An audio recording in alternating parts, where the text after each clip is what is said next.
Bismillahirrahmanirrahim. Assalamualaikum warahmatullahi wabarakatuh.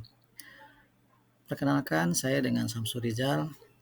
Dalam hal ini izinkan saya untuk menyampaikan suatu bentuk aksi nyata yang dalam judulnya pembentukan satuan tugas kekerasan seksual di satuan pendidikan, dalam hal ini di bawah wewenang kepala sekolah. Adapun langkah-langkah umum yang dapat diambil untuk membentuk satuan tugas kekerasan seksual di satuan pendidikan itu terdiri dari 10 langkah. Yang pertama yaitu penyusunan kebijakan. Untuk penyusunan kebijakan ini, kepala sekolah dan tim manajemen sekolah harus mengembangkan kebijakan yang jelas dan komprehensif terkait dengan pencegahan dan penanganan kekerasan seksual di sekolah.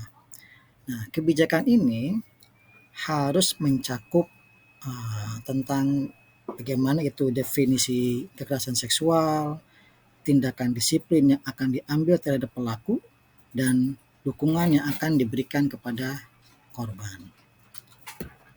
Yang kedua, yaitu pendidikan dan pelatihan. Nah, seluruh staf sekolah, termasuk itu guru, petugas keamanan, dan ataupun karyawan lainnya, harus menerima pelatihan tentang tindakan pencegahan kekerasan seksual dan juga pengenalan tanda-tanda kekerasan seksual dan bagaimana cara melaporkannya, atau setidaknya apa yang harus kita lakukan jika kita menemukan hal-hal yang seperti tadi, atau setidaknya kita bisa melakukan hal preventif.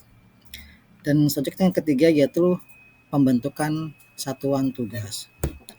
Dalam hal ini, kepala sekolah harus membentuk satuan tugas khusus menangani kekerasan seksual yang terdiri dari anggota staf yang berkomitmen untuk mengatasi masalah kekerasan seksual di sekolah. Dan ini juga mencakup perwakilan dari berbagai departemen sekolah, bisa jadi dengan unit-unit yang lainnya. Yang keempat yaitu pengumpulan data. Satuan tugas ini dia itu harus bertanggung jawab atas pengumpulan data terkait dengan insiden-insiden kekerasan seksual di sekolah. Kekerasan seksual ini bermacam variatif ya, bisa dengan bentuk verbal ataupun non verbal. Dan ini juga yang berkembang yaitu kekerasan seksual dengan media sosial. Yang kelima, adanya prosedur pelaporan. Satuan tugas ini dia harus mengembangkan prosedur pelaporannya yang jelas dan mudah diakses bagi siswa dan staf sekolah. Dan semua pelaporan ini harus ditangani secara rahasia dan profesional. Selanjutnya yang keenam yaitu adanya dukungan psikologis. Dan korban, dalam hal ini adalah korban kekerasan seksual ya, harus diberikan penuh dukungan psikologisnya yang sesuai.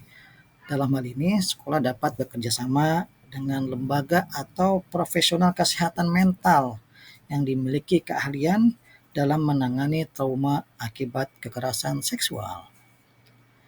Yang ketujuh, yaitu adanya kerjasama dengan pihak eksternal. Siapakah ini? Eksternal ini itu bisa seperti polisi, dinas sosial, dan organisasi non-pemerintah yang dapat memberikan bantuan dan sumber daya tambahan. Selanjutnya yang kedelapan yaitu pengawasan dan evaluasi. Satuan tugas ini harus terus mengawasi efektivitas kebijakan dan tindakan pencegahan yang telah diambilnya.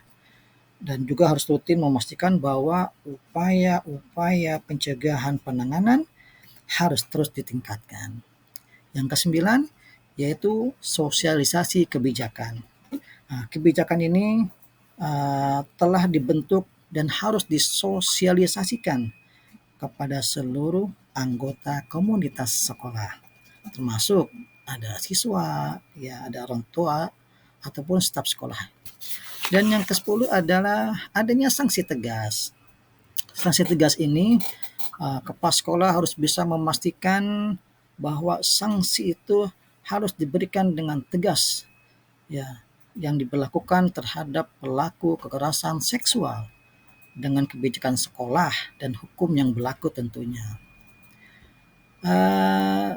Demikianlah ada 10 item yang langkah-langkah yang bisa dilakukan, dan intinya kesimpulan ini adalah pembentukan satuan tugas kekerasan seksual di tingkat satuan pendidikan adalah langkah yang dapat membantu mencegah dan menangani kekerasan seksual di dalam lingkungan pendidikan.